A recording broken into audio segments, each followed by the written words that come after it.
Genesis chapter 1. In the beginning, God created the heavens and the earth. The earth was formless and empty, and darkness covered the deep waters. And the Spirit of God was hovering over the surface of the waters. Then God said, "Let there be light," and there was light. And God saw that the light was good. Then he separated the light from the darkness.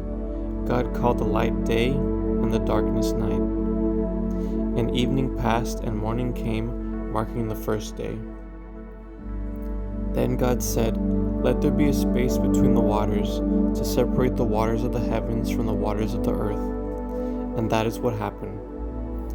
God made the space to separate the waters of the earth from the waters of the heavens. God called the space sky.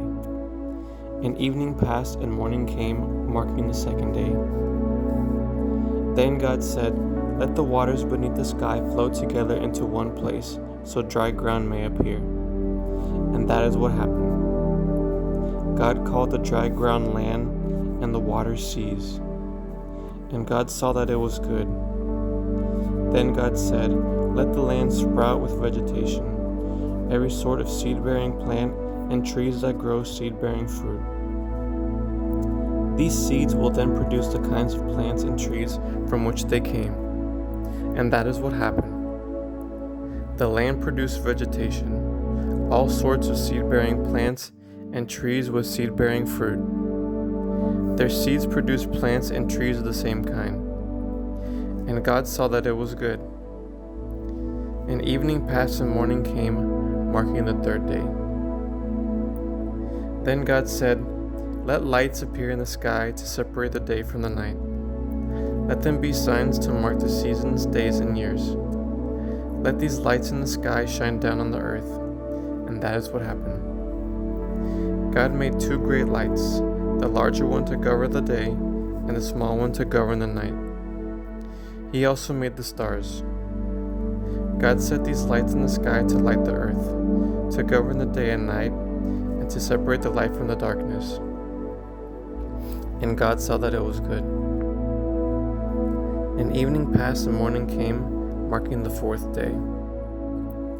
Then God said, "Let the waters swarm with fish and other life. Let the skies be filled with birds of every kind." So God created great sea creatures and every living thing that scurries and swarms in the water, and every sort of bird, each producing offspring of the same kind. And God saw that it was good. Then God blessed them, saying, "Be fruitful and multiply. Let the fish fill the seas, and let the birds multiply on the earth." And evening passed, and morning came, marking the fifth day.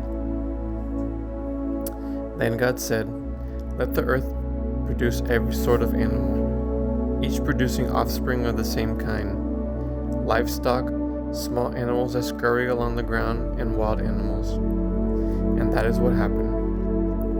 God made all sorts of wild animals, livestock, and small animals, each able to produce offspring of the same kind. And God saw that it was good.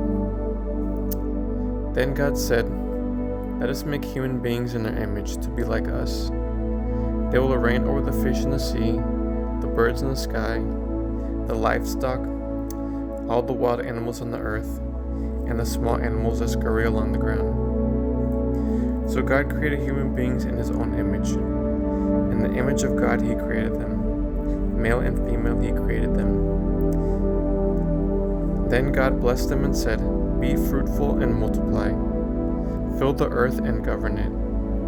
Reign over the fish in the sea, the birds in the sky, and all the animals that scurry along the ground." Then God said, "Look, I have given you every seed-bearing plant throughout the earth, and all the fruit trees for your food. And I have given every green plant as food for all the wild animals, the birds in the sky, and the small animals that scurry along the ground, everything that has life." And that is what happened. Then God looked over all he had made, and he saw that it was very good. And evening passed, and morning came, marking the sixth day. End of Genesis chapter 1.